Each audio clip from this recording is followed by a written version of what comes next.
Sean here from Srkcycles. Let me make sure I'm on. I'm on. Sean here from Srkcycles, and we have the legend. This thing made history.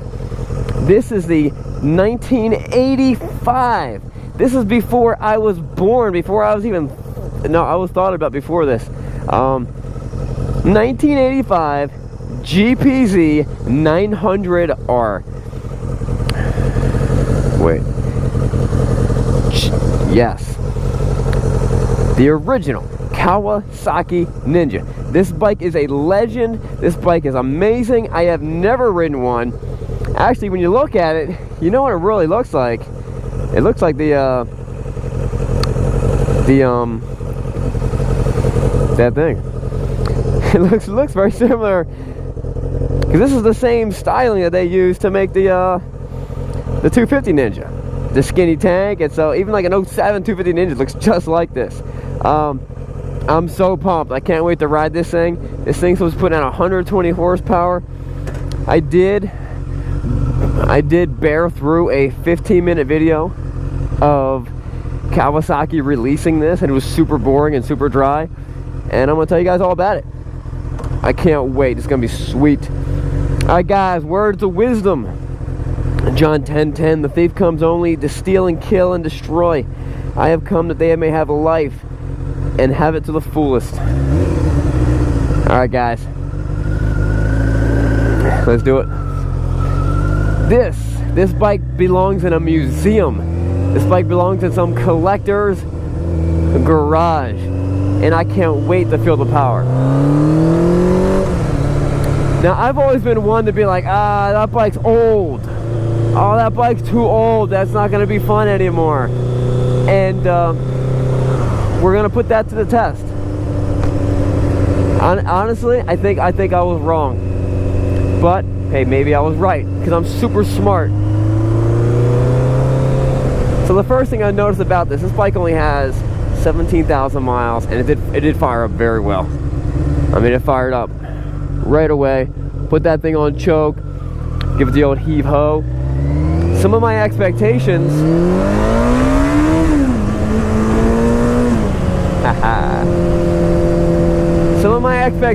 are that this bike's not going to be as nimble, and that it's not going to pull as hard as what I think it is.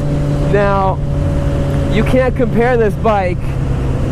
It's not fair. You cannot compare this bike to a modern day leader bike. You just can't. A leader bike will smoke this thing.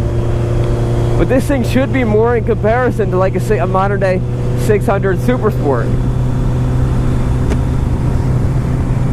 And I know those bikes pretty well. So when they came up with this bike, and this is after they made the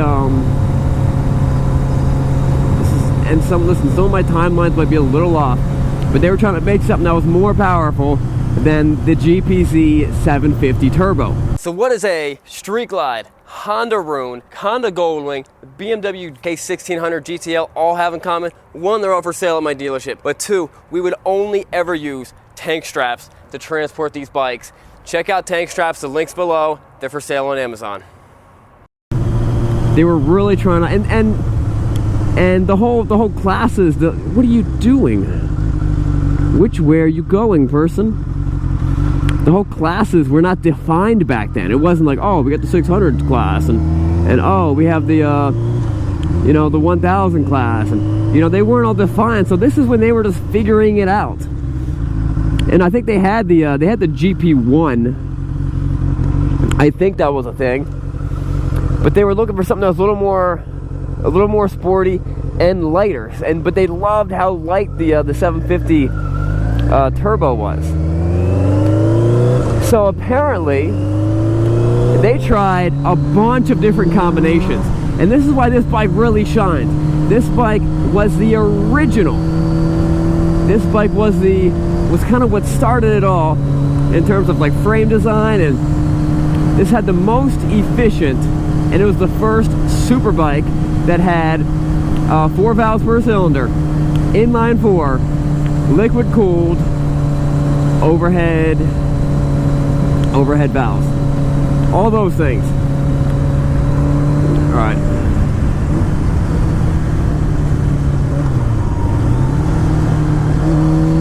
their goal was to make the fastest, baddest thing out there. And they accomplished it. They definitely accomplished it. They wanted to handle well, they wanted to be super light and nimble. And I'll tell you this bike is nimble. This bike is very light. It just wants to throw down and lay down. I mean, I watched those old videos. You know, this is like the bike that he was riding in. I don't know if it's exactly the bike. It might not be. It probably is. This is what, okay, I was going to say Top Gear. It's probably the bike he's riding in Top Gear. You know, I shouldn't even say that. I don't even know. I'm pretty sure he's riding in Ninja in Top Gear, though. So a bike just like this. But when you see those bikes now, you're like, oh man, that bike's so dumb looking. But to that guy, this is a brand new bike, and they were the coolest things out there. And they were experiencing the exact same feeling that I'm feeling when I downshift and I get it into a nice, let's go real low, and I get it into a nice low speed. They were experiencing all these feelings that I'm feeling. Very smooth power band, very quick to rev, and this bike just wants to live in those higher RPMs, and it just pulls just as hard as it does at the higher speeds as it does in the lower speeds. Man, this thing is fun. Now, some things that they haven't, and obviously they have improved on a lot of things. The braking is so much better now. I mean, these brakes are all right, but I could outbrake this in a lot of the. I might be able to outbrake this in a new Harley. I'm just throwing that out there. Maybe not. This is one of the first bikes to have a variable, automatic variable something dampening system on the front forks. You can see it's got some gizmos, it's got some stuff going on there. I don't know how it works. I don't know if I can feel it, but the suspension does feel good. So probably what it's gonna do is when I go to dive, it's gonna stiffen up. It's not gonna let me dive as much when I'm doing heavy braking. But it's gonna absorb the bumps when I hit the bumps.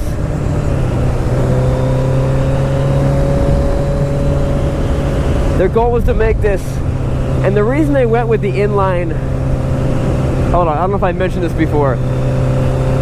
So apparently they tried, their idea was they tried a bunch of different engines. They were like, okay, maybe let's do a V4, let's do a V6, let's do a V6, let's do a flat 6. They had a bunch of different options of what they were going to try to do, and they figured out that the inline 4 is the best way to maximize size, not make it too wide, weight, and to get the most amount of power. This thing is pushing out 120 horsepower per liter. Now, I may have thrown out the number that it's pushing out 120 horsepower. It's probably less than that because it's not a full 1 liter. If that doesn't make any sense to you, it's just math. So if it's a 500, if it's pushing out 120 powers per liter, 120 horsepower per liter, then what it means is you have a 50 horsepower vehicle.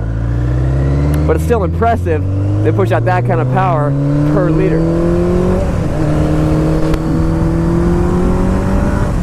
It's got a killer sound.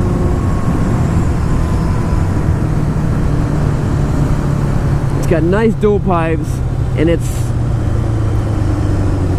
I mean, I never thought about this before, but you could have guys ride 1985 bikes like this and still burning both calves on their exhaust pipe because they were riding with shorts, and they have those scars to prove them forever. It is actually, but it is their goal was to make it thin, narrow, aerodynamic, at a top speed of 154 miles an hour or like 250 some kilometers an hour. And the exact displacement is 908. 908 cubic centimeters.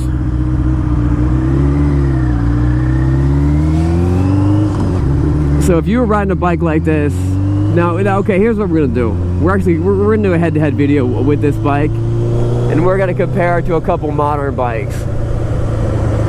We're gonna compare this to like a 650, a 2016 650 Ninja, which this, according to the numbers, this should be faster than that.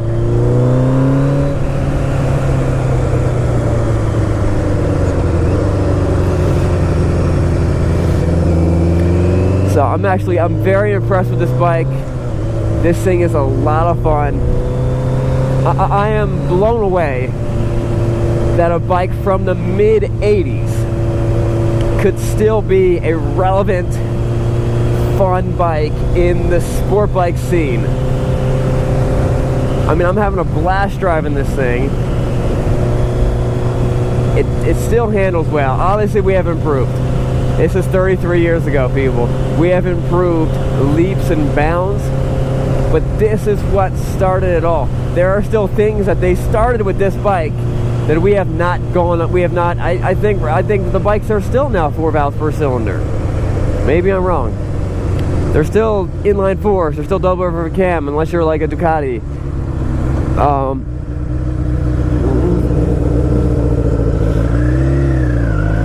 They still use the frame where it's not a full frame. The engine is the bottom part of the frame.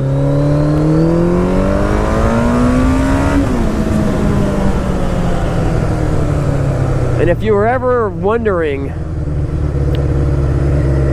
this could be a good indicator of the average sport bike, of where they're actually getting, where the charging system is actually starting to work.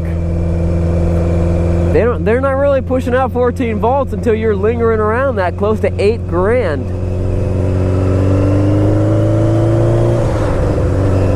What's that button do?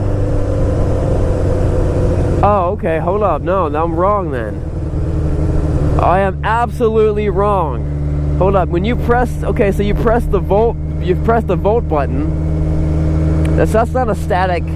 That's not a static gauge. You press the volt button and then it changes from tachometer to voltmeter.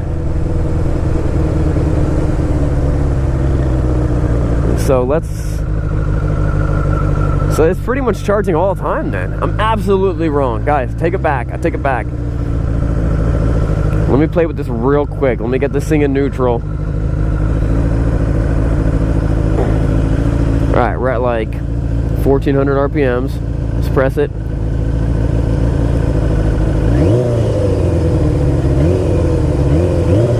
Let's say about 3000 RPMs. Take it to 3000 RPMs.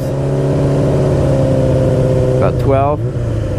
So I would guess that this thing's not going to actually start charging until like at 14 volts until you're at like 5000 RPMs. Let's check it.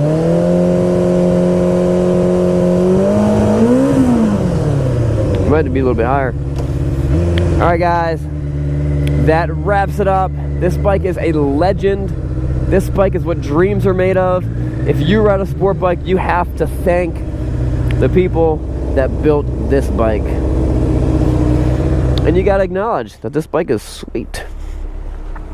Alright guys, remember, it's not what you're riding, but where are you going? We'll see you guys later. What's up guys, Sean here from Srkcycles, and thanks for watching the video. Click here to subscribe, click here to see more content, and as always, check out the description box to see our latest inventory and our killer deals, to see how to win a free motorcycle, and also to see our latest bikes and beards gear. We'll see you guys later. Remember, it's not what you're riding, but where you're going.